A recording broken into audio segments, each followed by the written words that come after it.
Here with more on the debate about the government spying on all of us is George Hill, retired supervisory intelligence analyst and an FBI whistleblower.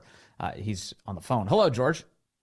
Hey, good afternoon, Vince. How you doing? I'm doing well. Good to have you back with us. But obviously, I'm disappointed with the outcome today. Congress has voted to reauthorize this spy program for another 2 years, a vote of 273 to 147.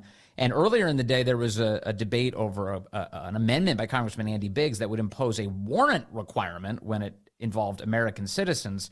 Congress defeated that. It was a split vote today on that question, which means it doesn't pass. What's your reaction, sir?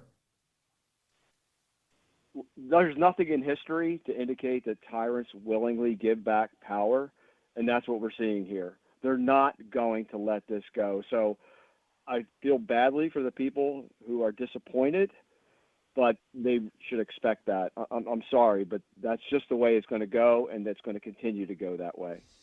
One of the sadder pieces of audio on this, it comes from Speaker Mike Johnson, who explained earlier this week that he originally thought that the government was routinely abusing the rights of Americans, but then he went into a skiff, and now he thinks the government should have this power. Take a listen. When I was a member of the judiciary, I saw all the abuses of the FBI, the terrible abuses over and over and over, the hundreds of thousands of abuses. And then when I became speaker, I went to the SCIF and got the confidential briefing from sort of the other perspective on that to understand the necessity of Section 702 of FISA and how important it is for national security. And it gave me a different perspective. So what does that tell you, George Hill, when you hear something like that from the Speaker of the House? He's not an intelligence analyst, so I know how this dog and pony show goes. You bring somebody in there like him, and you throw out a couple of fact patterns, and then you overwhelm them with a blizzard of data that it doesn't have to be related, but you paint this picture that at any moment now, without this tool, hundreds of thousands of Americans are going to die. Director Wray did it the other day in testimony, talking about all, red lights are blinking. And he just got worked, which is an easy thing to do to someone who is, and it's not a pejorative term, but he's ignorant. He doesn't know how this works. So he got rolled. I'm not giving him an excuse or an out. It's just that he doesn't have the wherewithal. And look, I and other members of the Suspendables, Kyle Seraphin and Steve and Garrett O'Boyle, we've all tried to reach out to these people to try to educate them, people meaning representatives. They have no interest. They don't want to know. It's awful. I heard Nancy Pelosi on the House floor today saying that if this warrant requirement comes into place, that's the kind of thing that would allow another 9/11. It was like, I said, it's really over the top. So when you get these lawmakers behind closed doors and they give them a secret briefing, they must tell them you're going to be responsible for the next terror attack unless Absolutely. you give us these powers. Absolutely. They're so easy to work.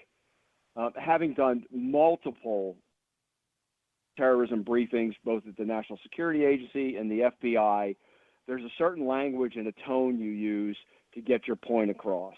And the people that are briefing members of Congress are from the intelligence community are expert at doing that and hitting all their raw nerves and all their launch codes.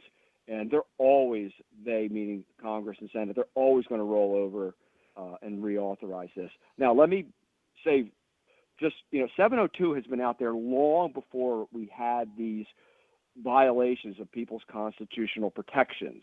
The difference is that Barack Obama gave broad across the intelligence community the wherewithal to search the 702 database. So within days of Obama giving that authorization, the FBI had what's called, really cleverly named, data warehouse set up to ingest all this data from NSA servers over to FBI servers.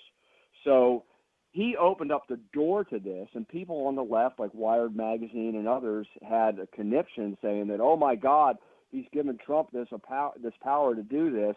And I'm no fan of Barack Obama's, but it was a genius move on his part by enabling these intelligence agencies to have the crown jewels of collection. We're talking 5 billion records a day. How dangerous is all of this in your view, George? Well, we're seeing it. Look, you're either a constitutional and Bill of Rights absolutist or you're not. So you either believe in the Bill of Rights as it's written or you don't. And if you don't, then you need to engage in the procedures laid out in the Constitution to make changes or amendments or additions or deletions. The simple truth is they don't care, and the American citizenry doesn't seem to care either, because they'll watch Director Wray and Speaker Johnson on CBS or NBC, and they'll say, "Oh my God, all red lights are flashing red," or all, the warning lights are all flashing red. And in fairness, Ray's probably right, but let's just do the math. You've got 10 million people that have come across the border that we don't know who they are. If 0.1% of those people are problematic, that's 10,000 terrorists in the country. That's just the tip of the iceberg. We know that Cuba has been training Venezuelan intelligence personnel, and people from Hezbollah and Iran have been going into Venezuela, picking up Venezuelan passports, and migrating across the border for over a decade.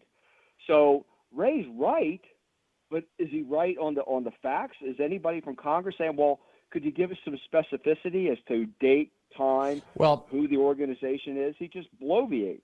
And there's something particularly offensive about the fact that the Biden administration has kicked open the border as wide as it's ever been, and then turns around and says, hey, look at all of these threats coming across the border. We need more power over you. That's what the government does, right? They break your leg, and then they put it in a plaster cast and say, here, now thank me for fixing your leg. Yeah. It's classic. Well, we've got this headline from NBC over the last 24 hours. A man on the terror watch list released by the Border Patrol. We now find out that was twice. An Afghan migrant on the terrorist watch list spent nearly a year inside the United States after he was apprehended and then released by Border Patrol agents last year, U.S. officials told NBC News. In other words, the Biden administration released a guy on the terror watch list into America. The man was arrested in February and then released last month again by an immigration judge who was not told that he was a national security threat. You know whose job that would have been? The Biden administration's. They didn't. So when it comes to protecting us from actual national security threats, not so much. But powers that let them spy on Americans, that's when the White House calls every member of Congress and twists their arm. But it gets worse. So I know from my contacts who are actually on the border that when they come across someone on the known terror watch list, they don't separate that person from the other individuals that they were traveling with and do any type of exploitation of any pocket litter, electronic devices, or anything on those. So if Vince and George are on the terror watch list and Bill, Bob, Fred, and Jerry and Frank are traveling with us, they never bothered. There's no effort made to determine whether or not what the degree of association is with Vince and George. It's like, oh, sorry, we're only after these guys because we knew about them. You all can go about your merry way. So the level of scrutiny that's taking place on the border is malpractice with an exponent. Do you get the sense at all, and obviously, you've been out in public with your criticisms. You're very concerned about the direction our country's going, our government's going in particular. Do you get the sense at all that internally there are people within these agencies who can see the warning signs about how badly the American people's liberties are being trampled and want to turn this thing around? I don't see any evidence of that. If there were, there would be more than just a handful of whistleblowers going in front of Congress. There'd be more people, going to the media and finding other outlets to get the word out.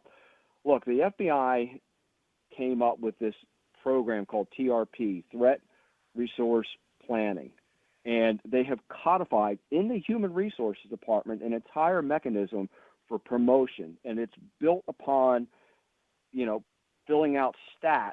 So when we joke about it on Twitter or Truth about, claiming a stat, it's really kind of tongue-in-cheek. There is an actual codified mechanism that exists within a framework post-Patriot Act for FBI agents to climb the ladder just by charting stats. And like most people, they want to take the easiest path available to them, and 702, unfortunately, is the easiest path. They can create parallel investigations.